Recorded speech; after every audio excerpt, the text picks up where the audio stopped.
Muchísimas gracias y muchas gracias a Penguin Random House, mi casa editorial, siempre por apoyarme, a la doctora Fernanda, que además de colega es amiga, y a Elber, que siempre es un gusto conversar contigo. A mí lo que me pasa es que si no escribo no entiendo. Entonces, digamos que la radio es muy inmediata y uno responde con lo que tiene en la cabeza y son noticias, todo es muy rápido. Bueno, ya voy a dejar que se tome el agua. Claro. Todo es como muy inmediato, muy rápido, y en un país en el que hay tanta información, la capacidad de digerir y la capacidad de cantar pues se va escaseando, porque tú de pronto estás hablando de algo y a los 32 segundos la noticia es otra y cambia por completo el eje noticioso. A todos nos pasa eso. Entonces yo necesito escribir, porque si no escribo no entiendo. Y le saco tiempo, y si descanso, muy poquito, pero descanso. Mi gran obsesión es poder dormir por lo menos 6 o 7 horas diarias, y esa es como la pelea constante conmigo misma, y soy de esas obsesivas que me levanto y cuento cuántas horas alcancé a dormir. Anoche, por ejemplo, me quedé dormida a las 11:30 y esta mañana me levanté a las 5, entonces alcancé a dormir un poquito, casi 5 horas y media, casi 6, wow. Y eso ya me deja muy tranquila, pero sí es muy difícil realmente en la vida, con todo lo que ocurre, con los hijos, con los perros y con todo, organizar el tiempo para poder hacer lo que uno tiene que hacer también, que es, en mi caso, escribir. Yo insisto en el tema de la valentía, de la responsabilidad de la organización, además, manejo de tiempos, porque de vez en cuando uno ve historias que uno dice, esto sería como para escribir, pero no las hace, y ustedes, aparte de que tienen el ojo agudo para ver las historias, pues decidieron sacarle tiempo y lo hicieron y sacaron adelante esos proyectos. ¿Cómo fue la experiencia, doctora Fernanda? Bienvenida. Elber, buenos días, gracias, buenos días para todos, de verdad, de corazón, mi gratitud, porque sacar un tiempo un sábado para venir a compartir con nosotros, veo caras conocidas, gracias, gracias, y más, me alegra también ver esas caras no conocidas que se van a volver familiares. Elber, escribir no es fácil, no vamos a decir que esto es un camino de unicornios y de corazones, y definitivamente creo que la palabra, y me identifico con eso, es valentía. Yo siento que fui valiente porque yo no me considero escritora, y lo admito delante de todos ustedes, pero este es mi segundo libro y creo que con los dos he tenido el mismo sentimiento, y es un pendiente, ese pendiente que lo tienes ahí, que a pesar de todo, que lo aplazas, que sientes que ya no puedes hacer, hasta que llega el momento y dices, es ahora o nunca, y como dicen por ahí, el problema es iniciar, ya cuando inicias estás a medio camino. Entonces, en mi caso, sí fue de disciplina, de organizarme. Yo llego entre semana muy cansada y en las noches me sentaba y decía, no puedo, me quedaba dormida, o las ideas no fluían. Entonces esto fue de fines de semana, sacrifiqué muchos fines de semana.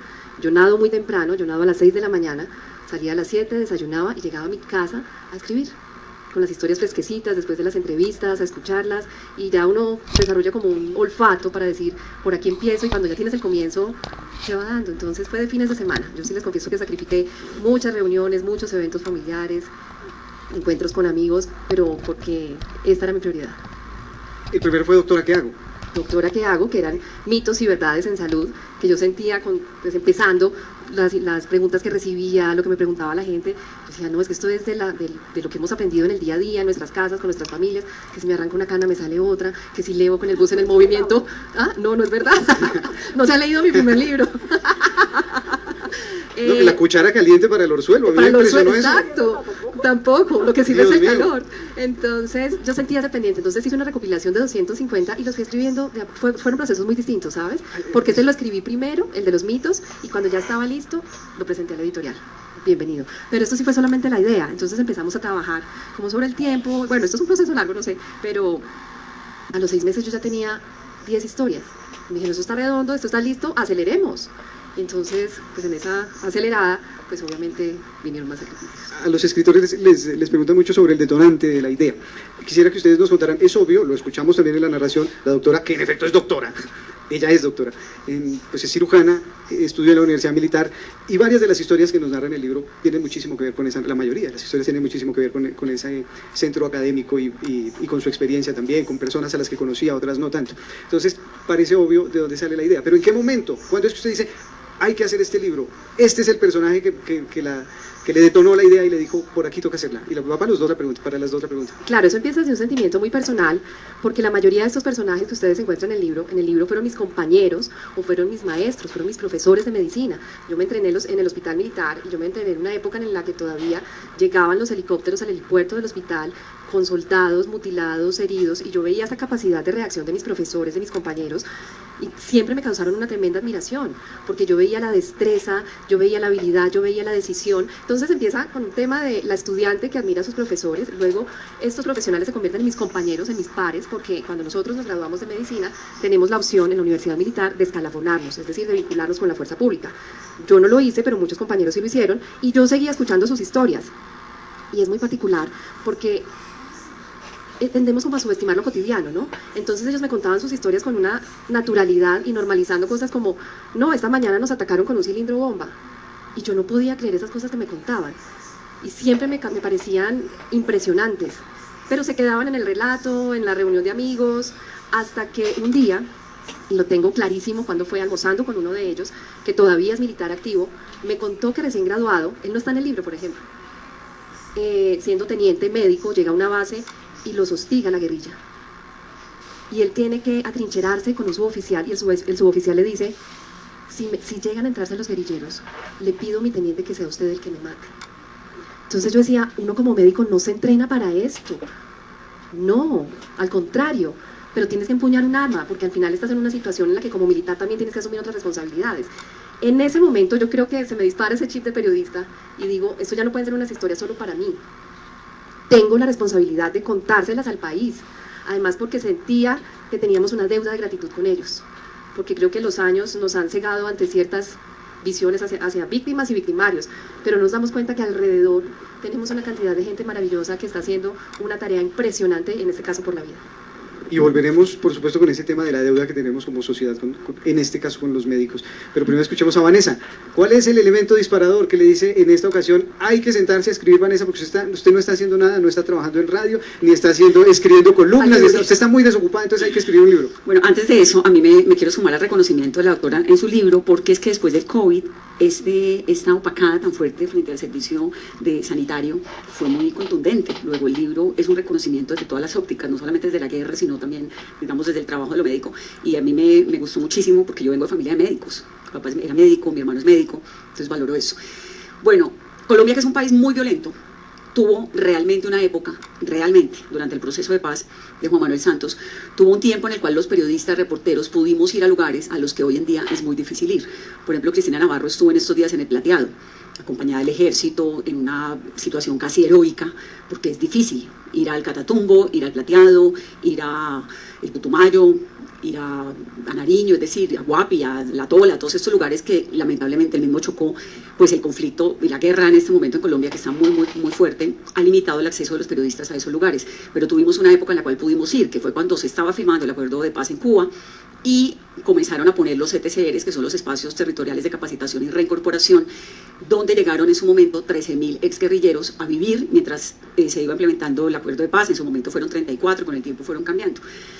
Ir a esos lugares era una inspiración muy fuerte, porque era gente que había hecho la guerra durante muchos años.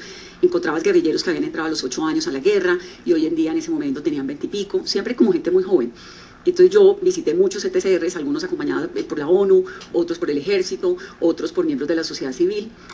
Y después de grabar lo que pasaba en esos espacios, a mí me parece que en Colombia todo gira en torno al café. Entonces cuando a ti, un guerrillero, o un mafioso, o un matón, o un ampón, o el que sea, te ofrece un café, como periodista y lo sabes, pues ya te abre una puerta por la cual uno se puede meter, ¿no? Entonces ya después de grabar y contar todo lo que pasaba y la guerra que habían vivido y por qué le estaban apostando a la paz, periodista, ¿quiere un café? Bueno, pues yo ya me quedaba y resulta que en esas conversaciones aparecía una señora que decía, yo voy a poder criar este hijo porque el otro no pude, porque lo tuve que entregar en la guerra. La guerra es horrorosa para todos, pero es aún peor para las mujeres y aún peor para los niños, ¿no?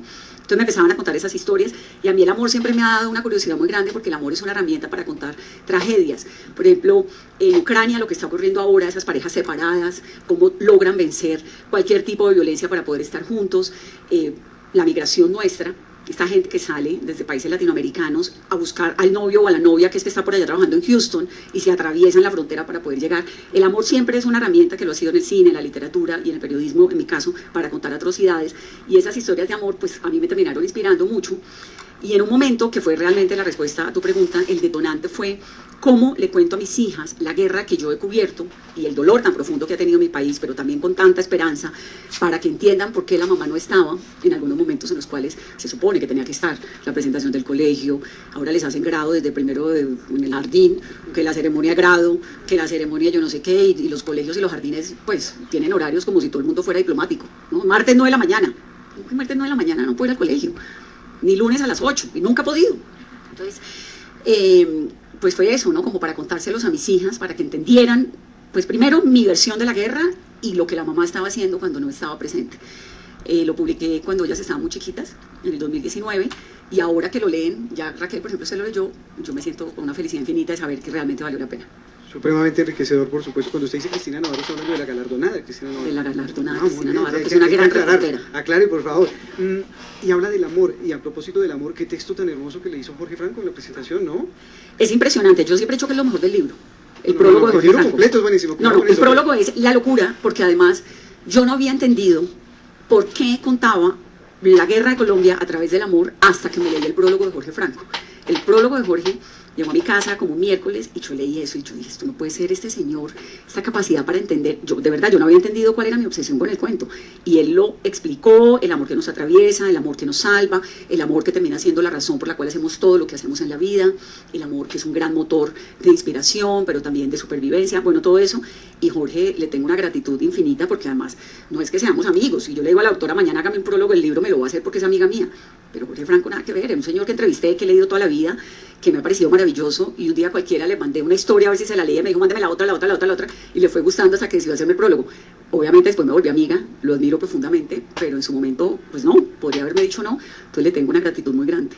Ese prólogo le suena a uno como una disección de la famosa primera frase de La Vorágine, de la obra centenaria. El mejor inicio de la literatura colombiana es el de La Vorágine. Jugué mi corazón al azar y me lo ganó la violencia. Uno lee ese prólogo de Jorge Franco en su libro y dice, es esto. Qué desarrollo tan impresionante y tan maravilloso, qué forma de leer lo que está ocurriendo y de contarnos que Vanessa le pegó al tema y que no ha cambiado en 100 años el tema, porque hablamos todo el tiempo de la guerra, pero no hablamos de enfoques distintos de la guerra. Entonces ella decidió, con voz de mujer periodista, contar la historia desde mujeres protagonistas, contar la historia desde el amor. Patricia Lara tiene, perdón doctora que no la estoy dando a hablar, Patricia Lara tiene un libro que se llama Amor Enemigo, sí, que es una historia también de amor en la guerra. Patricia ha hecho unas cosas maravillosas con la guerra y el amor también. Es que no se le olvida, pero esta gente, como uno los termina viendo como máquinas de guerra a todos, a los militares, a los policías, a los guerrilleros, entonces los deshumaniza, ¿no? Sobre todo a los victimarios. Y ahí es donde uno puede regresar al tema con la doctora, porque no hay que deshumanizarlos. De hecho, insiste, hay una frase en la que ella insiste en el libro que me parece fantástica, elocuente, que humaniza, que deberíamos recordar permanentemente, y es que debajo del uniforme hay seres humanos. Hay seres humanos. Exacto, y creo que el ejercicio de la medicina, independientemente del que lo esté haciendo, no tiene que ser un médico, no tiene que ser una enfermera, sabemos que hay voluntarios, que hay muchas personas trabajando por la salud.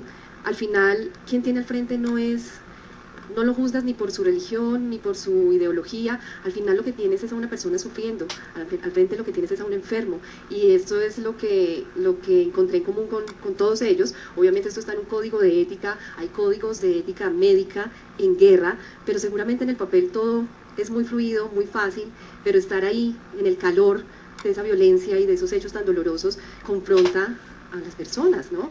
Pero esta vocación y esta misión tan clara, que independientemente de la ética, incluso en una de las historias, uno de los médicos atiende a un guerrillero, 14 años, y llorando me lo dice, es que era el hijo de alguien, era el hermano de alguien, y no me querían prender la planta para que yo, y para que todo el equipo que estaba a cargo lo siguiera atendiendo, porque era guerrillero, pero es que es un ser humano.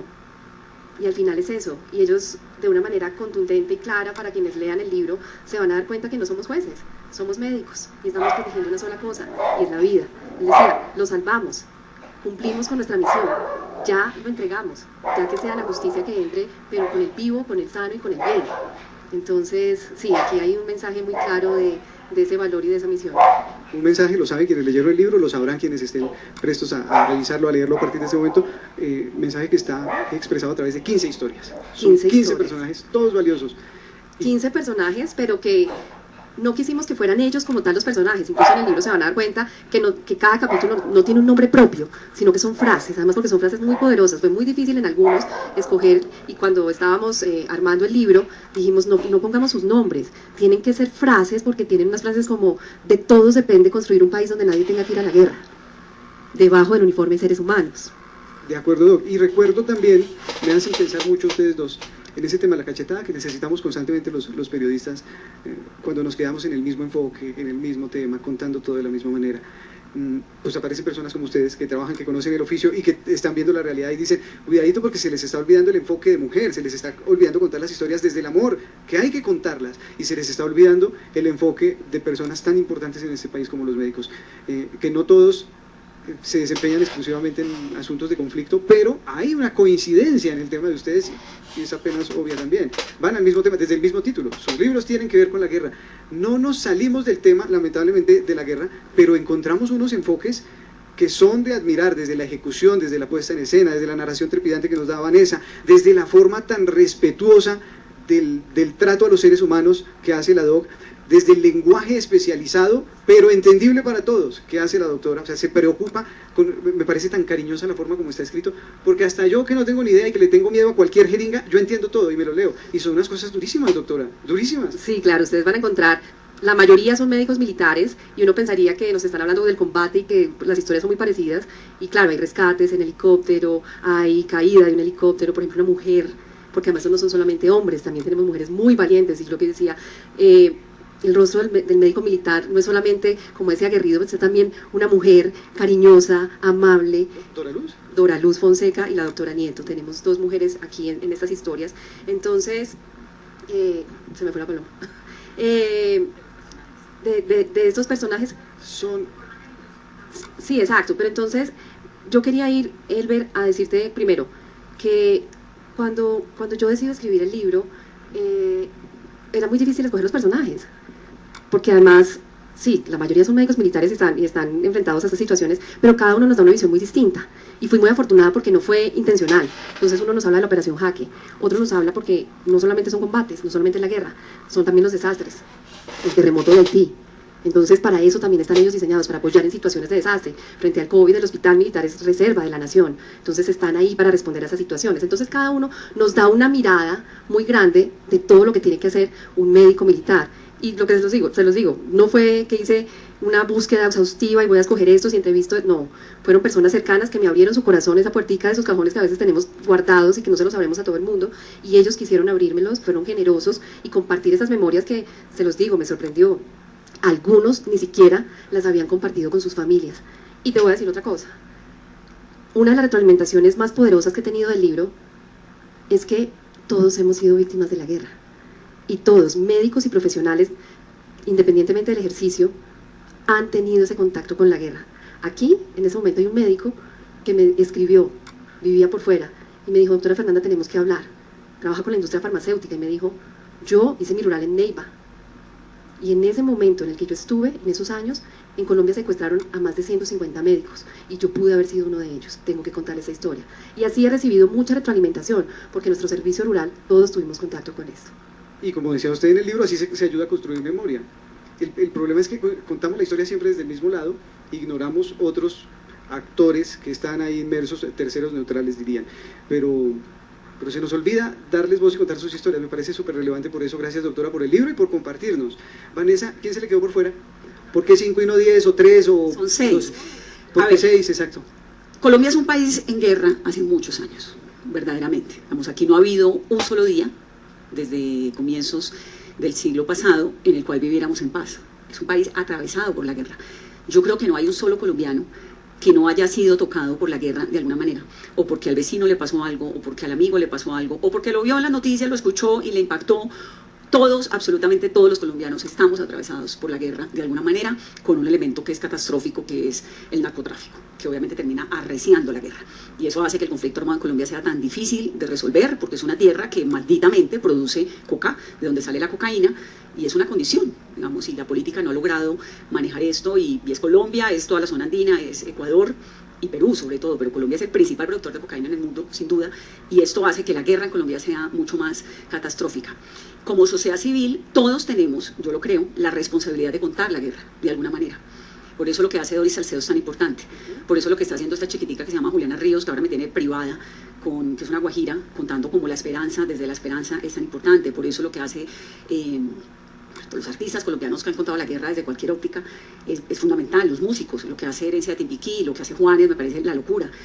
Si tú ves, por ejemplo, Argentina, que es una sociedad siempre en composición, tuvo una dictadura horrorosa, que fue la dictadura de Videla entre el 67 y el 83, y ahí aparece Charly García con los dinosaurios tienen que desaparecer, los amigos del barrio pueden desaparecer, no somos tú y yo, son los jóvenes de la dictadura que se los llevaron, y aparece Garaje Olimpo, y aparece La historia oficial, que se gana por favor un premio Oscar por primera vez, publicada 2 años después de que se acaba la dictadura. Entonces, Brasil lo mismo, Vinicius de Moraes la canta, las películas lo cuentan, ¿no? Entonces la única manera real de construir una sociedad es cuando todos los actores contamos la sociedad desde donde podemos.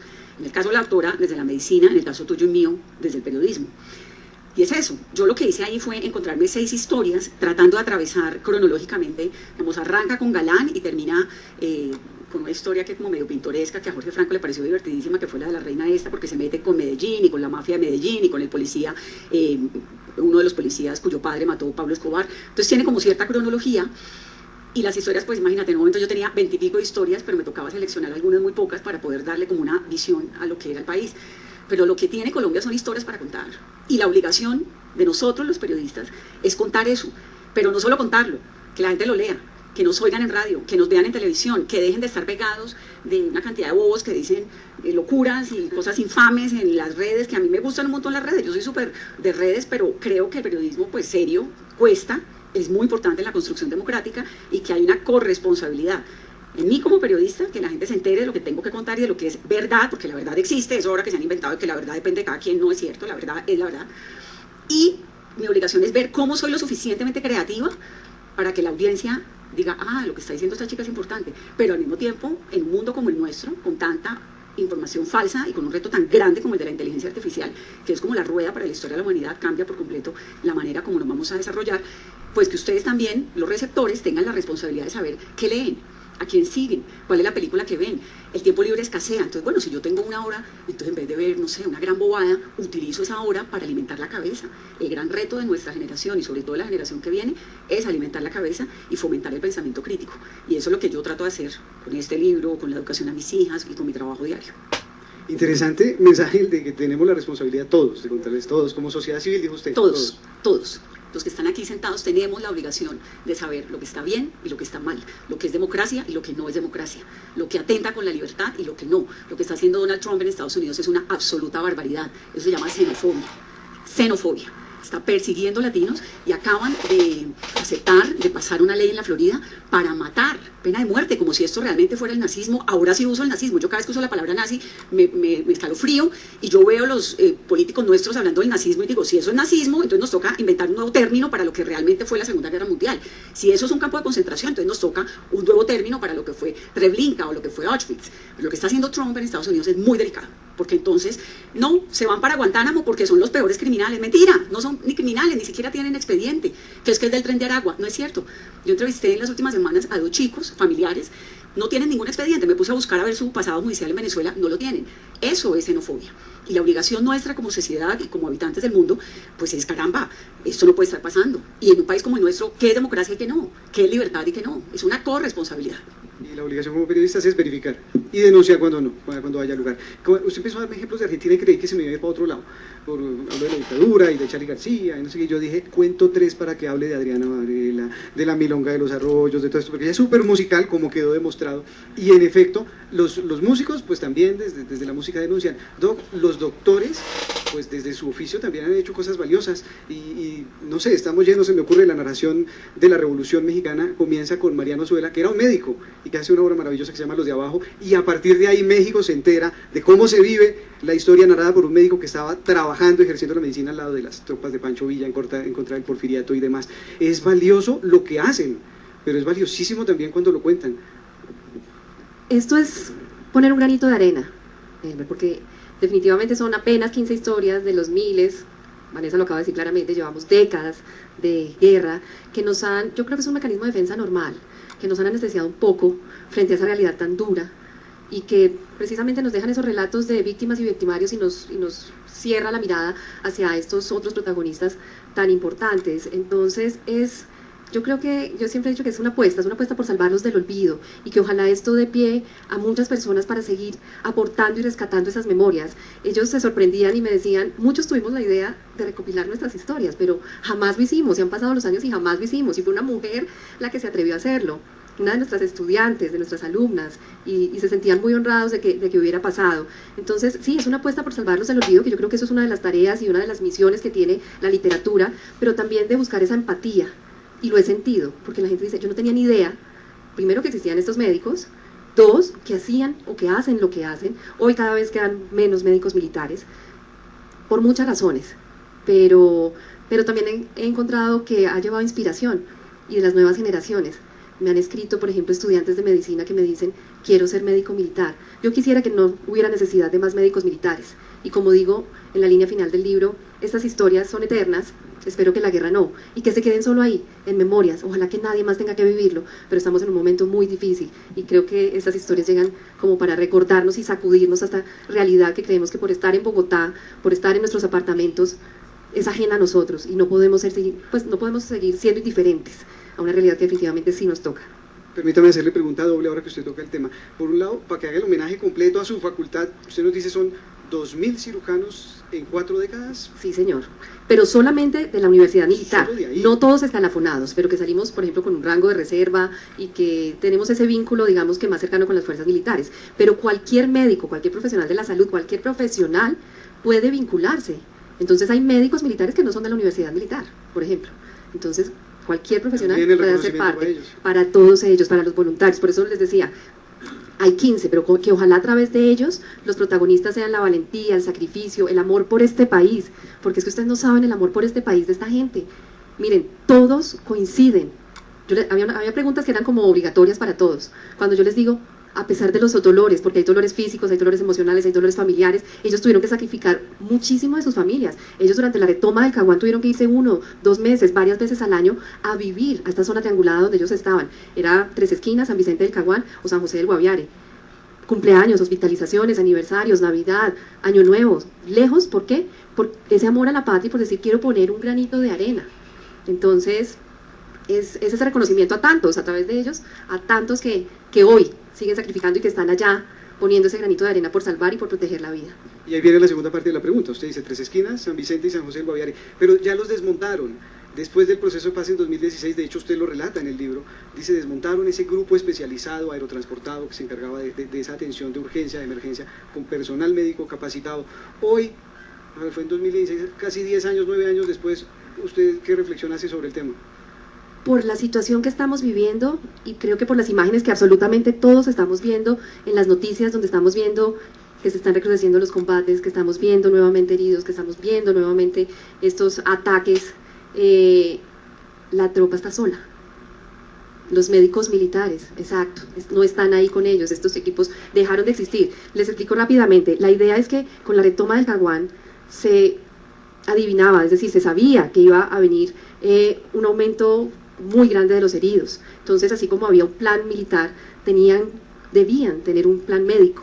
Entonces, por eso se arman estos grupos de médicos especialistas que estuvieran en capacidad de responder al trauma de guerra, ortopedistas, cirujanos, anestesiólogos. Entonces, se ubican en lugares estratégicos donde los heridos pudieran llegar a la distancia del vuelo de un helicóptero. No es lo mismo que en San Vicente del Caguán o que en el Catatumbo en este momento haya un herido y tenga que tomar un helicóptero y viajar horas hasta Bogotá para ser atendido en el hospital militar. Si tenía al vuelo de un helicóptero en 30 o 40 minutos un equipo especializado para atenderlo, mejora la supervivencia, mejora la mortalidad, mejora las secuelas. Entonces, esa fue la idea de ese grupo, responder de manera efectiva, y eso moralmente impactaba a la tropa, porque la tropa salía y decía, si me pasa algo, hay un grupo de gente, los mejores, porque allá solamente pueden estar los mejores esperándome.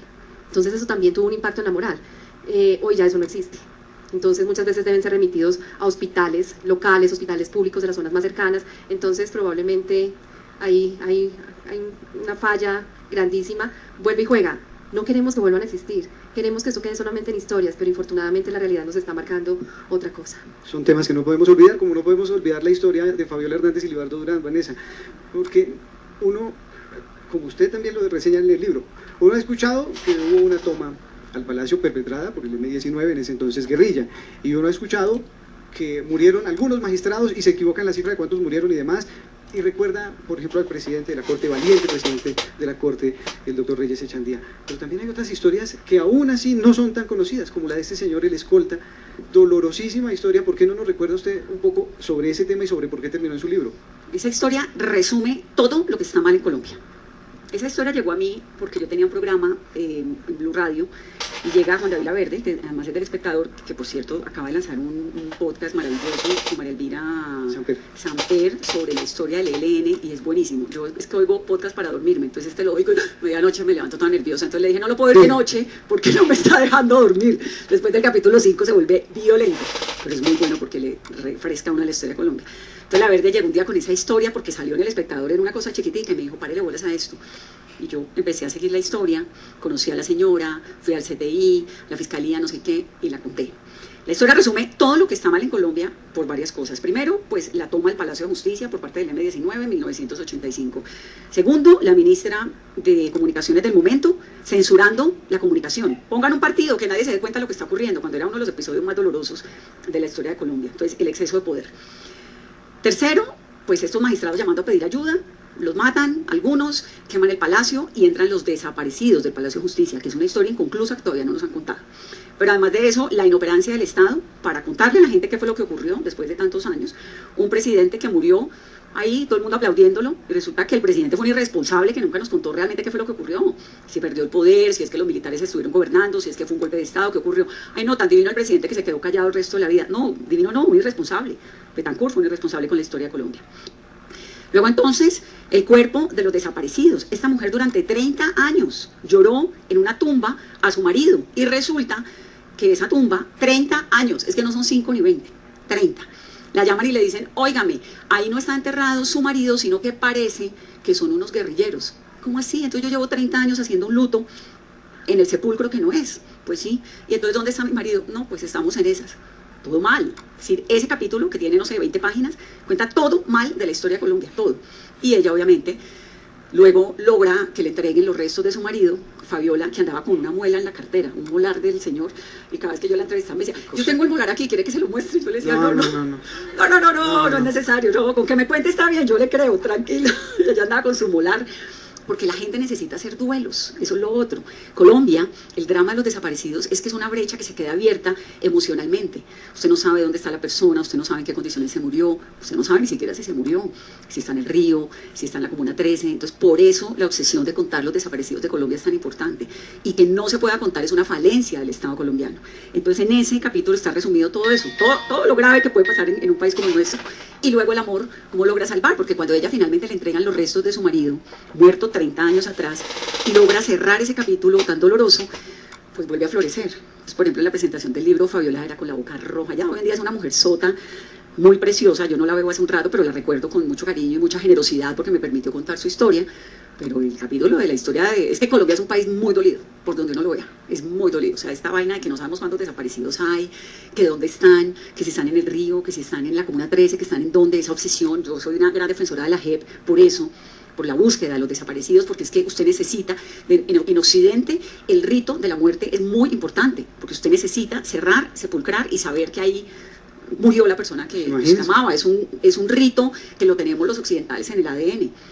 En otros países del mundo es distinto porque creen en reencarnaciones, porque en la India los tiran al Ganges y los queman y creen que ya con haberse ido al Ganges se le van los pecados. Es decir, son culturas distintas, pero la nuestra implica que la despedida de la muerte, el ritual de la muerte es muy fuerte. Por eso lo que pasó, por ejemplo, en el COVID, cuando la gente no podía ir a despedir a sus muertos y le entregaban, no les entregaban, les decían, allá en ese carrito va rumbo al cementerio Serafín, su familiar, y comenzaron a hacer rituales de despedida funerales en buses. Entonces el bucecito va detrás hasta la puerta del cementerio Serafín y en el cementerio chao, chao, y el señor entraba y nunca más lo volvían a ver. Se rompió esa tradición que es totalmente occidental, que es nuestra, judeocristiana, que implica que uno tiene que cerrar la vida con un ritual de la muerte.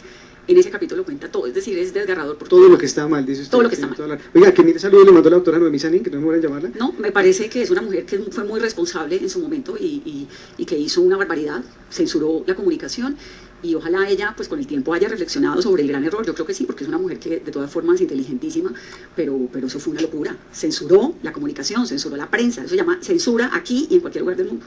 Por ahí dicen que no fue ella, sino que fue el director de Inravisión, Fernando Barrero Chávez. El que sea, ya lo Yo sé lo que usted va a decir. El que sea. De acuerdo. Era la ministra. Ahí tienen, entonces, cerramos este tema y vamos, usted terminó hablando del COVID. Y si hay gente valiente en el manejo del COVID, y si hay gente que sabe del tema del COVID y que además tuvo la opción de reportarlo y de contárselo al país, y que se hizo aún más reconocida en los medios de Colombia, más de lo que ya lo era, pues toca nombrar a la doctora Fernanda, que gracias porque nos ilustró durante todas las emisiones de Noticias Caracol en plena pandemia sobre esa tragedia que estábamos viviendo. Una demostración más de que a los médicos hay que ponerles cuidado y de que ellos sí saben. Sí, pero yo creo que también tenemos que dejar de romantizar el tema de héroes, porque los dejamos en héroes, pero necesitamos dignificar la profesión. Son humanos. Son seres humanos, pero además que en ese momento les levantamos el pico y placa y ya hoy no. Entonces yo pienso que hay que aterrizar ese heroísmo en condiciones dignas de trabajo, en una remuneración adecuada, en beneficios, porque es que estas personas realmente están sacrificando la vida. Y uno de estos médicos me lo decía. Yo le decía, ¿usted volvería a arriesgar la vida como lo hizo? Porque él extrajo una granada todavía activa que quedó incrustada en el cuerpo de un soldado. Eso es, claro, él pudo haber explotado en el momento que la estaban extrayendo. Y él me dice, Fernandita, es un profesor muy cariñoso, me dice, Fernandita, arriesgamos la vida todos los días.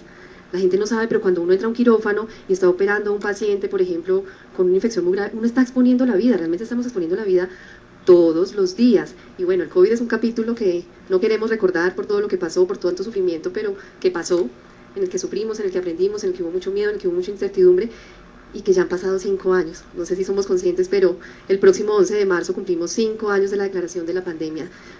Durísimo, 11 de marzo. Organización Mundial de la Salud el 11, sí. lo declara el 11 de marzo. Sí, el 11 de marzo. Y el primer caso en Colombia fue el 6 de marzo. Y fue una mujer que llegó de Italia. Y el primer muerto fue en Cartagena, pero el primer caso fue que llegó de Italia, una mujer joven. Entonces, que tal vez el sufrimiento y también esos mecanismos naturales que a veces queremos borrar y no me hablen de esto, no nos quite esa mirada de reflexión, porque creo que debemos aprender. Y como cuando ponemos el retrovisor, es muy fácil decir, pero es que cómo nos pusieron a hacer esto, es que cómo nos obligaron a no sé qué, no sabíamos qué hacer.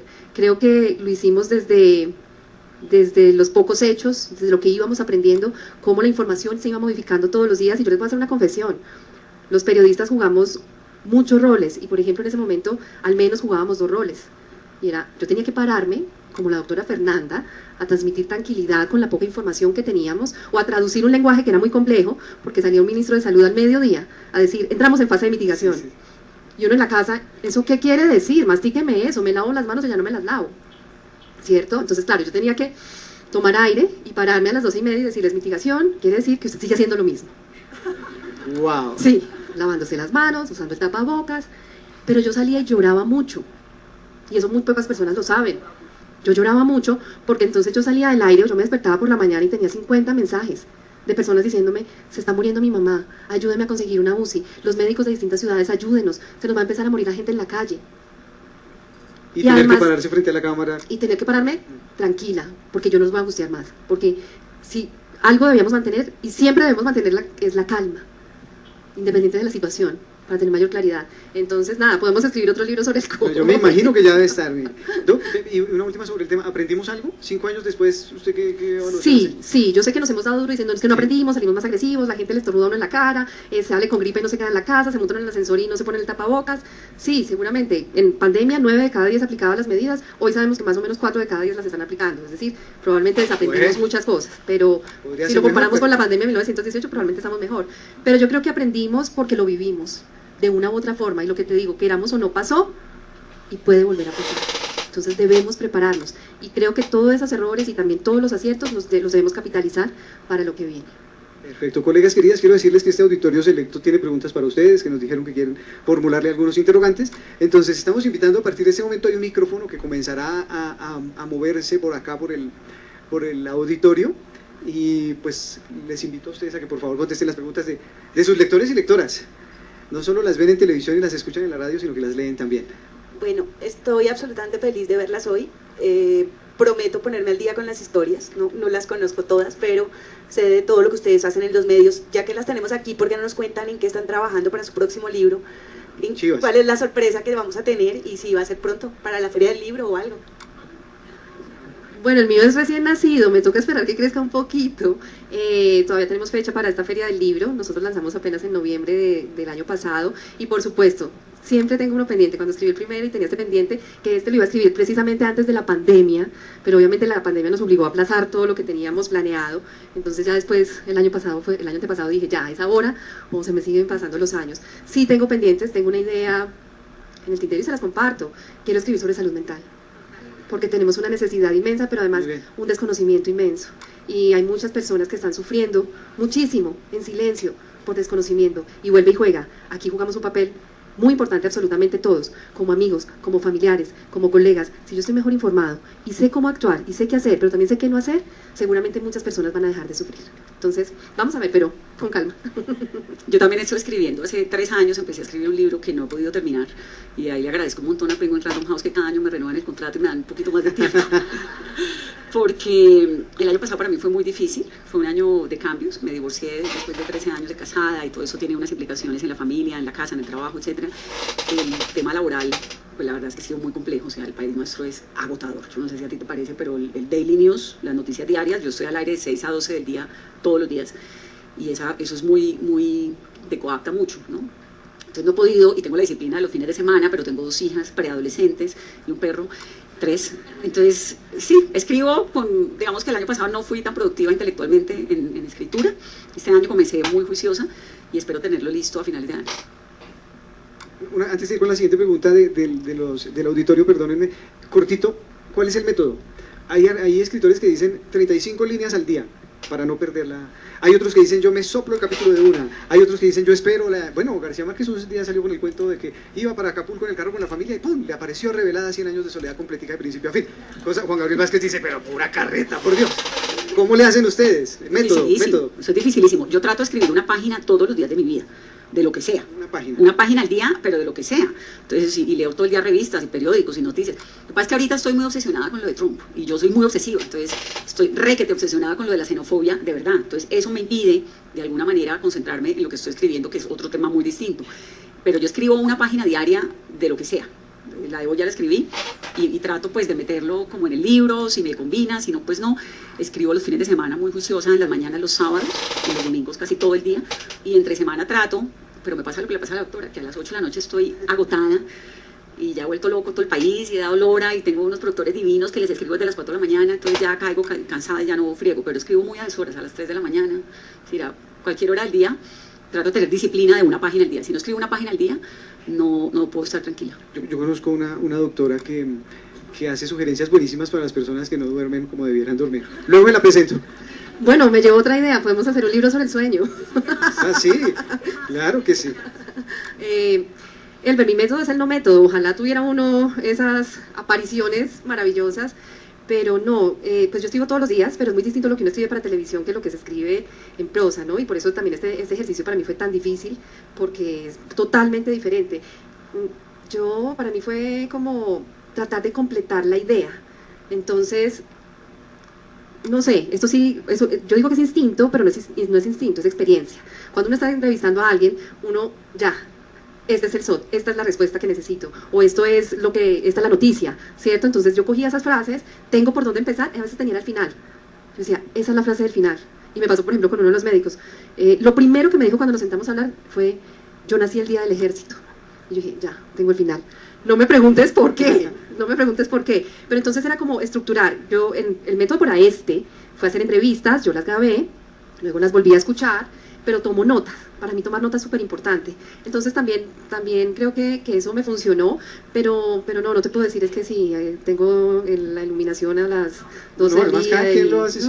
No, eso es muy personal también. Sí. Gracias, Doc, por la respuesta. Siguiente pregunta, ¿dónde está el micrófono, por favor?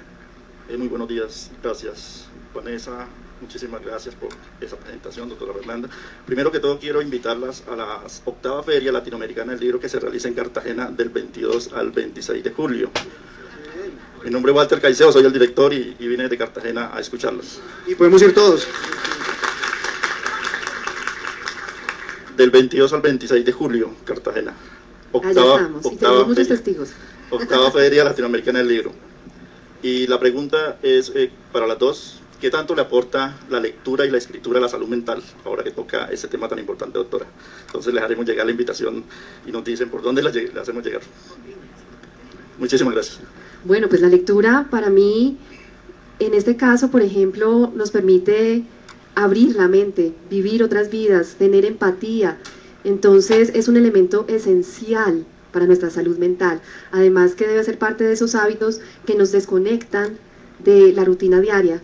Hoy estamos sumergidos en una cultura de productividad, en el que tú puedes hacerlo todo, en el que hay que ser felices, en el que sonríe todo el tiempo, en el que no nos estamos dando la oportunidad de cansarnos, de aburrirnos, cuando también tiene funciones importantísimas.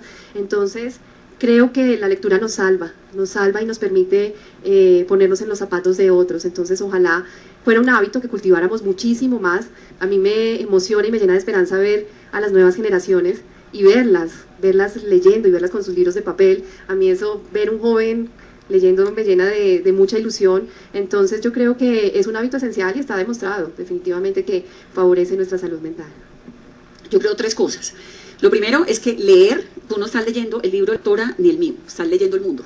Digamos, leer es una manera de leer la vida, de comprender la vida, de comprender el planeta, de comprender a los seres humanos, de leer a los seres humanos, comprenderlos o no, pero leerlos de una manera distinta. Cuando lees, tú no estás leyendo Crimen y Castigo, estás leyendo toda la historia de Rusia, del comportamiento humano, del asesinato, de la violencia, de cómo una persona es capaz de hacer lo que hizo el marido de la señora Pelipot, que la violaron 50 tipos mientras estaba dormida y era su esposo de 30 años. Todo eso te lo permite leer. Tú no lees literatura, tú lees el mundo, la vida. Entonces, eso es lo primero.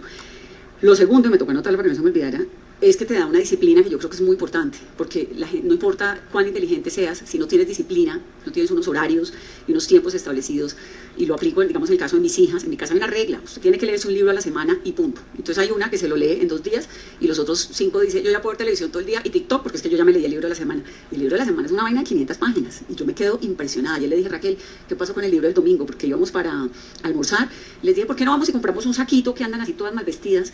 Ay, no, llévanos a la Nacional. Y cada una cogió un libro y le pregunté ayer, ¿qué iba al libro? Ya me lo leí, pero, o sea, el libro.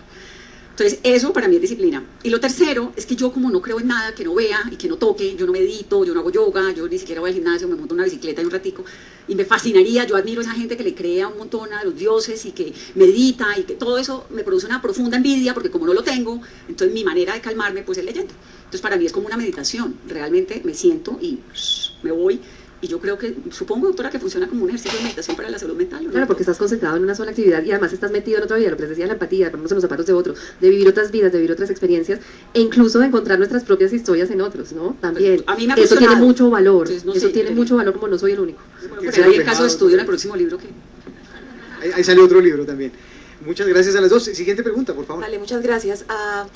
Me llamó mucho la atención el compromiso ético y el compromiso político que expone Vanessa. Y mi pregunta es por el compromiso estético. ¿Cómo encontrar maneras distintas de narrar historias? Maneras diferentes de contar una historia, nuevas narrativas. ¿Cómo hablar de historias de amor, por ejemplo, de una manera distinta a cómo se han venido narrando? ¿Cómo ha sido ese proceso en sus procesos creativos?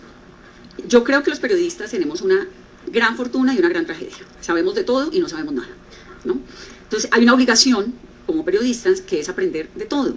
Y yo creo que la vida termina siendo como una maleta donde uno le va metiendo de todo, le va metiendo el museo al que fue, la obra de arte que le gustó, el libro que se leyó, la película que se vio, la canción que escuchó, el perro que le gustó, las flores que compró. ¿Por qué aquí tenemos estas flores y no, no sé, los cartuchos? Pues porque es que estamos en Colombia y no en Holanda.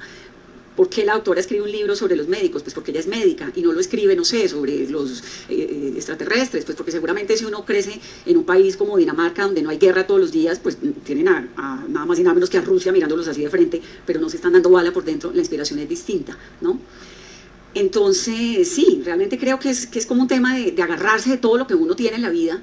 Y por eso para los jóvenes es tan importante todo lo que pueden hacer. Hay que viajar, el cerebro es como una esponja. Entonces yo les digo, viajen, lean, escuchen música, pero pongan atención a la letra. Que si la boba esta está diciendo que es que los hombres yo no hay que la niñita de 14 años, pues eso es una gran bobada. Párele bolas a algo más bonito. Lea poesía, yo soy una fan de la poesía y ahora me inventé una sección los viernes, que poesía. Entonces llaman 3 oyentes a leer poemas. En estos días me van a cerrar el programa por falta de rating los viernes, pero a mí me tiene sin cuidado. Yo digo, qué dicha que uno pueda leer un poema en radio los viernes, y entonces me peliculo con la poesía. ¿Cuál es el que va a decir aquí ahorita? ¿Un poema? No, pues este libro arranca con un poema. Ah, yo de sabía. Oliverio Y es Girondo, bello, es bello. Este sí es el Pero poema no más... diga quién es el autor de ese poema.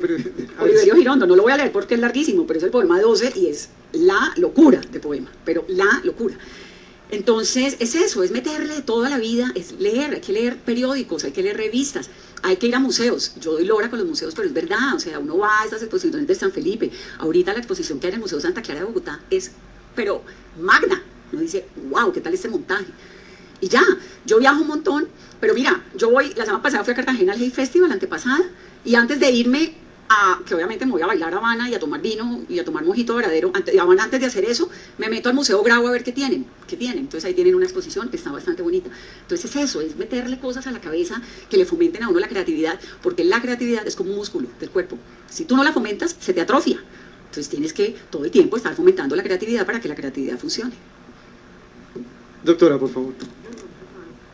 No, igual, pienso que es la creatividad, y más en este momento, cuando vivimos semejante avalancha de información y estamos recibiendo tantos datos, tantos videos, tantas imágenes y tanta desinformación a través de las plataformas y las redes sociales, la única forma de hacer la diferencia y de realmente destacarse es con calidad, lo que tú mencionabas de verificar la información de lo que estamos contando, y dos, la creatividad. Y en eso la fórmula, digamos que también es muy individual y tiene que ser enriquecida, como lo dice Vanessa, pero eso es lo único que va a hacer la diferencia, porque en este momento, por ejemplo, todo el mundo habla de nutrición, tenemos 1000 coach que nos están mandando qué desayunar, qué almorzar, qué comer, qué no comer, que estamos más confundidos que nunca, qué poner en el plato, pero realmente la única forma ante todo este tsunami que vivimos es calidad y creatividad. A mí no me lo preguntaron, pero como ellas contestaron desde las escritoras, yo solo diría que yo como usuario de medios de comunicación o como lector de libros, lo que hago cuando estoy en búsqueda de eso que mencionas es escoger buenas voces, escoger voces que me interesen. Y en este caso la invitación, como lo dijo hace unas semanas Pilar Quintana, paisana suya, Vanessa, que estuvo sentada en este mismo sofá, fantástica. La invitación, ella dijo, la única invitación que les hago es a que busquen nuevas voces y tengan presentes, dice Pilar Quintana, con toda la razón además, las voces de las mujeres, la narración desde las mujeres, porque la de los hombres ya más o menos no la sabemos, dice ella, pero esa es una nueva forma. Ellas se esfuerzan por buscar nuevas formas de contar, y nosotros como lectores y lectoras buscamos nuevas voces que nos narren. Decimos, este no lo he visto, démosle la oportunidad a este, miremos esta, y ella dice, tengan en cuenta a las mujeres. Siguiente. Yo quiero agregar ahí una cosa, me parece súper importante viajar, súper importante. Si uno no puede salir del país, pues vaya a Villa de Leyva. Villa de Leyva es la locura. Fui la semana pasada y dije, cada vez que voy, digo, ¿qué tal este pueblo? Todo lo que tiene, los restaurantes, los bares, el café, la plaza, no sé qué. La Laguna de Guatavita queda a 1 hora. Hay un montón de gente que no la conoce, y eso es la leyenda del Dorado, y entonces uno va a la Laguna Guatavita y luego va al Museo del Oro y entiende por qué Colombia es tan importante, y el tema del oro y el pasado muisca y no sé qué. Se monta uno en un bus, si no tiene como más, y se va y se da un paseíto aquí cerca. Es decir, hay que viajar en las condiciones que uno pueda. Si puede ir a Egipto, maravilloso. Sí. Hay gente que en ese instante está... Si usted puede ir a Egipto, pues vaya, y a la China, pero si no, vaya aquí al lado, salga de la casa, camine por la calle, que le dé el sol, métase al Museo Nacional, que es la absoluta locura, pero hay que salir, hay que mirar el cielo. Muchas ideas y ahí yo creo que aplica utilizar los sentidos, y uno muy importante, escuchar, que hemos perdido la capacidad de escuchar también, por toda esta avalancha, por todo este ruido, y creo que escuchar hace la diferencia. Y creo que escuchar nos permite identificar necesidades e identificar oportunidades también. Me están gustando mucho sus temas, doctora. Siguiente pregunta, por favor. Gracias a ambas por las historias, también gracias al moderador. Un poquito mi pregunta va enlazada con una anterior y con algo que dijeron, y es cómo hacer llegar esas historias a la juventud. Muy pocas personas, como las hijas de Vanessa, leen todo eso. Y pues para la muestra uno mira aquí el público y pues la mayoría tenemos canas. Sí, entonces menos mal yo no. ¿Qué opinan? ¿Qué opinan ustedes de nuevos formatos y de otras formas? Y de si ustedes han pensado igual sus libros tenerlos, o no sé si los tienen en otros formatos como audiolibros o como otro tipo de cosas, para también que estas historias lleguen a personas más jóvenes. Ese es el reto más bravo. En mi casa pues implementé una pequeña dictadura desde muy jovencita, que hay que leer y punto, y no lo voy a negociar, punto, toca, y chao. Hay una que es una gran lectora, la otra no. Hay una disciplina, y es que cuando los niños son bebés hay que leerles, ¿no? Pero eso pues ya las mías están grandes, ya no aplica, pero cuando son bebés de 1 año, si uno les va leyendo, las estadísticas de los expertos indican que los niños crecen con esa curiosidad literaria, y buscarles historias que les gusten, que lean lo que sea, lo que les parezca chévere. Si quieren leer Mafalda, pues que lean Mafalda, pero lo importante de la lectura es el hábito de la lectura, y ahí cada uno va encontrando sus propios mundos. Yo soy de audiolibro también, lo que pasa es que me va muy mal, porque ahorita estoy oyendo Crimen y Castigo, y entonces a medianoche vuelven y matan al otro, y yo, ¡ah! Me pasa como con lo del podcast del ELN, ¿no? Y yo no me sé dormir con el podcast de meditación, sino que hay unos españoles que tienen unas historias buenísimas. Hay una española que tiene una cosa que se llama criminopatía, y entonces lo mató, lo asesinó en 25 partes, y yo, ¡ah! Me despierto. No soy el ejemplo a seguir, pero yo sí oigo audiolibros y lo que sé, es decir, es que lo mío es un tema con el cerebro, con que le meta mucha información al cerebro. De nuevo, lo de la literatura es que concentrarse, ya la doctora me dijo que aplicaba como meditación, pero si a uno le gusta el audiolibro, creo que está en audiolibro, y uno puede ir, pues sí, hay gente que le funciona un montón, ¿no? Lo que le funciona en la vida, pero hay que meterle algo más que vulgaridades a la cabeza. Bueno, yo creo que el ejemplo juega un papel clave, y si en casa no nos ven leer, creo que las nuevas generaciones no van a leer. Vienen y entra en juego también la creatividad, pero yo creo que tampoco perdamos la esperanza. Yo creo que hay una nueva generación también muy lectora, y se los digo desde la experiencia por lo que he recibido y la retroalimentación de mi libro. No me lo esperaba, y se los digo a través de las redes sociales, a través de familiares, de personas conocidas que me dicen: mi hijo de 16 años está leyendo su libro y está súper inspirado. Entonces para mí eso es, entonces casi siempre hay una cosa que se repite a lo largo de las generaciones y de la historia, y es que desconfiamos de las generaciones más jóvenes, pero yo creo que se está haciendo una tarea, y obviamente tenemos que adaptarnos a la tecnología. Darwin lo dijo: si no nos adaptamos no sobrevivimos. Entonces seguramente vendrán nuevos formatos, qué maravilla, y tenemos que irnos como adaptando a esos cambios que se van dando. Y mi libro, lo que les digo, como está recién nacido, esperamos tenerlo también en audiolibro y incluso en otros formatos, pero vamos paso a paso y no perdamos la fe en esas nuevas generaciones, en esos nuevos formatos. Incluso desde la ciencia nos cuestionamos mucho eso: ¿cómo hacemos la ciencia cool? Para que la gente la entienda, para que no se nos empiecen a crecer todos estos movimientos anticiencia, por ejemplo antivacunas, que estamos viendo, que son tan dolorosos. Acaban de poner de secretario de a Estado de Kennedy, Estados Unidos a exacto, Kennedy, que es antivacuna. Crítico de las vacunas. Entonces, ahí está el reto, porque es que, pero no es culpa mía, ¿vale? No se ponga grandeza conmigo, no se ponga grandeza conmigo. Sí, sí. Pero ahí está el reto: ¿cómo hacemos la ciencia cool? ¿Cómo hacemos la verdad cool? Para que llegue a estas nuevas generaciones. Entonces ahí vuelve y juega calidad y creatividad. Porque la mentira es muy fácil. En este momento podemos inventarnos una mentira. Yo siempre le he dicho a mi jefe: déjeme inventarme una enfermedad y salgo al aire y la decimos al mediodía a ver qué pasa. pero es porque una mentira además se multiplica rapidísimo, y eso está documentado, Churchill lo decía. Pero la verdad cuesta, porque la verdad hay que demostrarla y requiere trabajo, y no es tan fácil. Pero yo creo que ahí está el reto y ahí está la oportunidad que debemos ver y involucrarnos también, ¿no? A veces los médicos me dicen: no, pero es que los medios, es que no sé qué. No, pero involúcrese, venga, hagámoslo. Y tal vez esa valentía, esa curiosidad fue la que me llevó y la que me tiene hoy aquí sentada. Me gusta eso, y escoger, insisto, escoger nosotros como audiencias, escoger el libro que voy a leer, saber escoger, premiar. A aquel que lo hace bien, pues lo sigo viendo. Al que me echa mentiras, pues no lo veo, ¿no? Dijo Ricardo Silva, que escribió un día: fantástica la película Gremlins 2, pero no supera a la 1. Y se armó una pelea en las redes sociales y todos: no, que la 1, no, que la 2, no, que la 1, que la 2. Y la 2 no existe. Es una película que no existe. Y Silva dice: ahí les demostré. La gente anda con ganas de pelear y creen lo primero que ven y no verifican. Entonces ahí sí nos toca a nosotros un poquitico de verificación antes de eso. Siguiente pregunta. Por favor, sí, el micrófono está ahí. Hola. Perfecto. Elber, gracias por liderar este conversatorio tan agradable. Felicitaciones a Vanessa y a la doctora por esas carreras tan bonitas en los medios. Creo que ustedes son un orgullo para el género y una admiración para los del otro género. Entonces, bueno, gracias por estar aquí. Yo siempre he pensado que el proceso de concebir un libro tiene una gran similitud con el proceso de la maternidad, ¿no? Porque está lleno de desvelos, de trasnochos, de dolores, de aprendizajes. Me gustaría preguntarles a cada una, en ese proceso de concebir esa parte de libros, o los 4 libros que suman entre las dos, ¿qué leyeron de ustedes mismas, qué descubrieron que no conocían? Me parece interesante saberlo.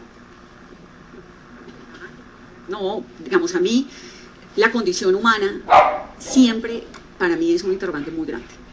La dimensión del ser humano, lo grande que puede ser, lo maravilloso que puede ser para inventarse, pues no sé, hasta la inteligencia artificial, que le tengo pánico, me parece espantosa y no le veo pues el chiste, pero no significa que no reconozca la dimensión de lo que eso implica.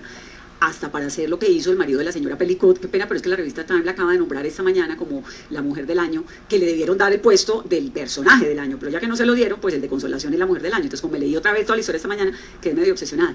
Pero detrás de eso, lo que hay es la condición humana. ¿Qué hace que un ser humano pueda ser tan macabro, tan malo, tan asesino, tan capaz de usar toda su inteligencia y toda su potencialidad del cerebro para hacerle daño a alguien? ¿Y qué hace que un ser humano sea capaz de recuperarse, de reinventarse, de creer en el bien aun cuando le ha pasado toda la guerra por encima? ¿Qué hace, por ejemplo, el caso de Alejandra, una de las protagonistas de mi libro, que una mujer tan jovencita, tan bella, porque es bella, se vuelva una explosivista, una mujer experta en hacer bombas? La historia reciente de Colombia está marcada por las bombas, la bomba del Nogal, la bomba de la escuela de cadetes, etcétera. Cómo una mujer usa su cabeza, sus manos, su inteligencia para hacer bombas.